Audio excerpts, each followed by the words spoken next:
इन आकृतियों को देखिए, ये बहुभुज नहीं है। नैन्सी ने कुछ कार्ड बनाए हैं इन आकृतियों के रूप के।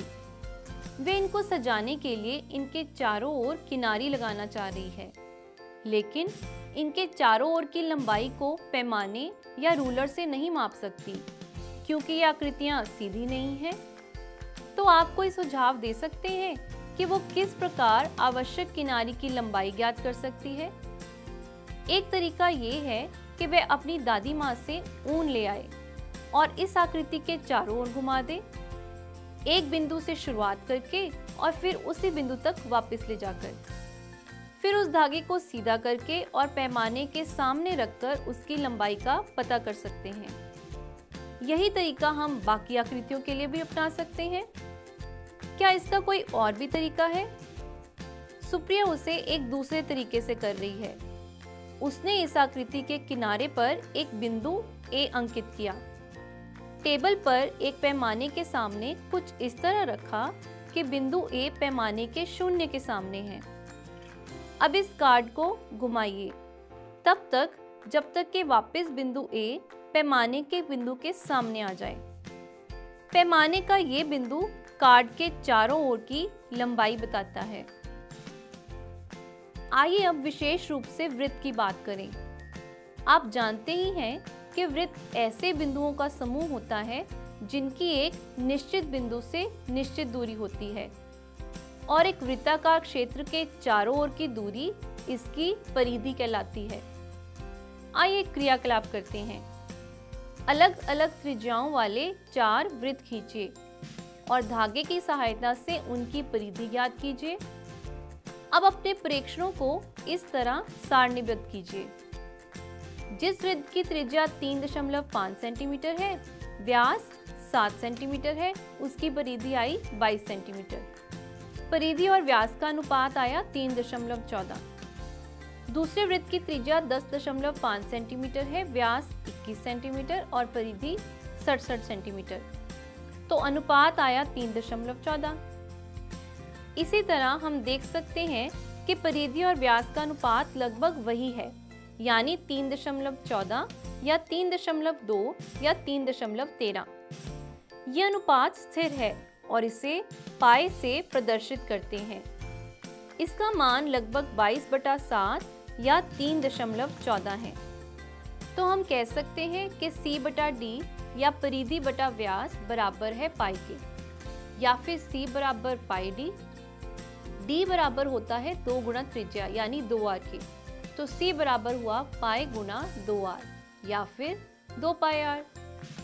आइए एक उदाहरण करते हैं। यदि किसी वृत्त की त्रिज्या 28 मिलीमीटर है तो उसकी परिधि हुई 2 पाई r यानी 2 गुणा 22/7 गुणा 28 मिलीमीटर, यानी कि 176 मिलीमीटर। दिलीप इस पुराने वृत्ताकार मेज के ऊपरी पृष्ठ को पॉलिश कराना चाहता है, जिसे वह अपने ड्राइंग रूम में रखेगा। वह एक पेंटर से बात करता है जो उसे 10 रुपये प्रति वर्ग मीटर की दर से पॉलिश करने पर मान जाता है। क्या आप बता सकते हैं इसमें कुल कितना खर्चा होगा? दिलीप ने मापा कि इसकी त्रिज्या 2 मीटर है, लेकिन जब उसे ये पता लगाना हो कि कितना खर्चा आएगा तो उसे पता करना होगा कि कितना क्षेत्रफल पॉलिश करना है। ये कैसे ज्ञात करेंगे कि किसी वृत्त का क्षेत्रफल कितना होता है? आइए इसके लिए एक क्रियाकलाप करते हैं। तो चलिए बच्चों, लेते हैं एक वृत्त और इसको इस तरह से आधे हिस्से को लाल और आधे हिस्से को पीला रंग दे देते हैं। अब इसके 8 टुकड़े कुछ इस तरह से कर देते हैं और उनको काट देते हैं। अब इन टुकड़ों को इस तरह व्यवस्थित कीजिए, लगभग समांतर चतुर्भुज बना। अब ऐसे ही वृत्त को आप 16 टुकड़ों में काटिए और कुछ इस तरह से व्यवस्थित कीजिए, तो आपको ये एक और समांतर चतुर्भुज मिला। जब आप इसी वृत्त को बहुत सारे टुकड़ों में यानी 64 टुकड़ों में बांटेंगे और इस तरह से व्यवस्थित करेंगे तो आपको ये तकरीबन एक आयत मिलेगा, जिसकी चौड़ाई त्रिज्या के बराबर है और लंबाई अर्धवृत्त की परिधि के बराबर है, यानी कि C/2 यानी कि 2 पाई आर बटा 2 या फिर पाई आर। बच्चों आप तो जानते ही हैं कि आयत का क्षेत्रफल होता है लंबाई गुणा चौड़ाई। लंबाई पाई आर है, चौड़ाई आर, तो क्षेत्रफल कितना हुआ? पाई आर स्क्वायर। लेकिन ये टुकड़े हमने कहाँ से लिए थे? इस वृत्त से। इसका मतलब वृत्त का क्षेत्रफल भी कितना हुआ? पाई आर स्क्वायर। तो आइए बच्चों दिलीप की मदद करते हैं इस पॉलिश का व्यय ज्ञात करने के लिए। तो हमें पता है कि इस टेबल के ऊपरी पृष्ठ की त्रिज्या है 2 मीटर, तो इसका क्षेत्रफल क्या होगा? पाई आर स्क्वायर, यानी कि 22/7 गुना 2 गुना 2, यानी कि 88/7 वर्ग मीटर। 1 वर्ग मीटर को पॉलिश करने का व्यय है 10 रुपये। तो फिर 88/7 वर्ग मीटर को पॉलिश करने का व्यय होगा 88/7 गुना 10 रुपये, यानी कि 880/7 रुपये या फिर 125.71 रुपये। तो देखा बच्चों, इस तरह हमने वृत्त के क्षेत्रफल का सूत्र लगाकर व्यय ज्ञात किया। आइए बच्चों वृत्त के क्षेत्रफल पर आधारित एक और प्रश्न करते हैं। एक वृत्ताकार फूलों की क्यारी के चारों ओर 4 मीटर चौड़ा पथ है तथा फूलों की क्यारी का व्यास 67 मीटर है। इस पथ का क्षेत्रफल ज्ञात कीजिए। तो बच्चों आप देख सकते हैं कि ये वृत्ताकार क्यारी है और ये उसके आसपास एक पथ है। इस पथ की वजह से ये जो बाहरी सीमा है ये भी एक वृत्त के रूप की ही है। हमें यदि इस पथ का क्षेत्रफल ज्ञात करना है, उसके लिए हमारे पास कोई सूत्र नहीं है क्योंकि ये वृत्त नहीं है, लेकिन हम कह सकते हैं कि ये क्षेत्र ज्ञात करने के लिए हम पूरे वृत्त में से अगर अंदर वाला वृत्त घटा दें तो हमें उसका क्षेत्रफल मिल जाएगा। तो हम किस तरह से लिख सकते हैं? हम लिख सकते हैं कि पथ का जो क्षेत्रफल होगा वो बड़े वृत्त का क्षेत्रफल और उसमें से क्या घटाएंगे बच्चों? उसमें से घटाएंगे छोटे वृत्त का क्षेत्रफल।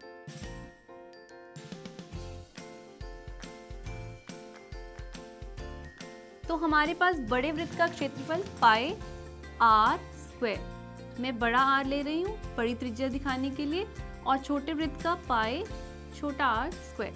आइए पहले देखते हैं कि छोटे वृत्त की त्रिज्या कितनी है। छोटे वृत्त के लिए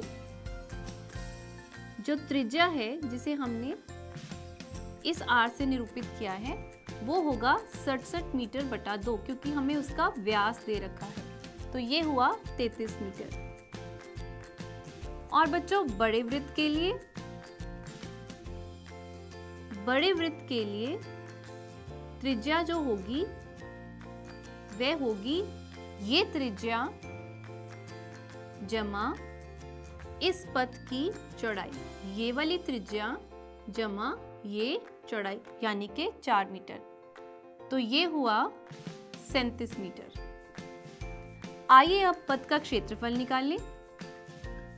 पथ का क्षेत्रफल होगा पाई 37 का वर्ग घटाव पाई गुना 33 का वर्ग, जिसे हम लिख सकते हैं पाई ब्रैकेट 37 वर्ग माइनस 33 वर्ग।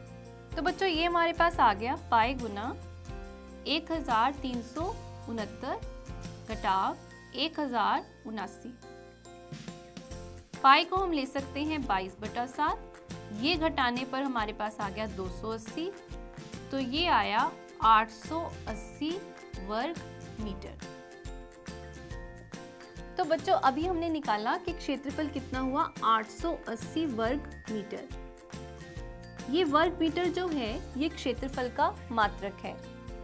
अब एक और मात्रक है जिसे हम हेक्टेयर बोलते हैं, ये भी क्षेत्रफल का ही मात्रक है और 1 हेक्टेयर होता है 10,000 वर्ग मीटर के बराबर। तो बच्चों इस तरह से हम किसी भी संख्या को एक मात्रक से दूसरे मात्रक में बदल सकते हैं। आइए एक प्रश्न करते हैं। 1 वर्ग मीटर में कितने वर्ग सेंटीमीटर होते हैं?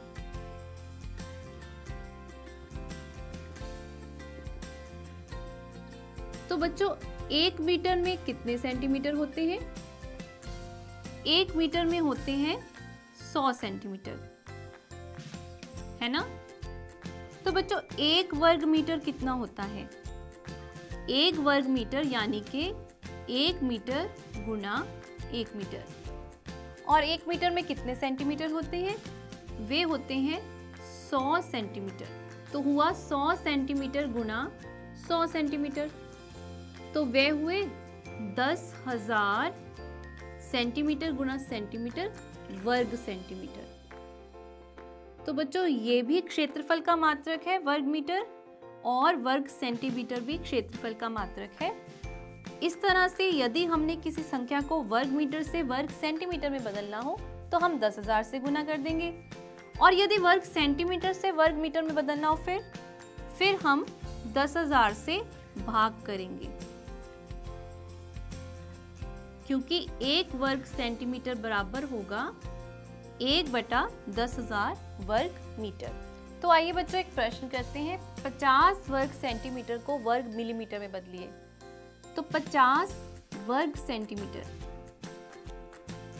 हमें पता है 1 सेंटीमीटर में 10 मिलीमीटर होते हैं, तो 1 वर्ग सेंटीमीटर में होंगे 10 गुना 10 वर्ग मिलीमीटर। तो ये आया हमारे पास 5000 वर्ग मिलीमीटर। इस तरह से हमने इस क्षेत्रफल को एक मात्रक से दूसरे मात्रक में बदल दिया।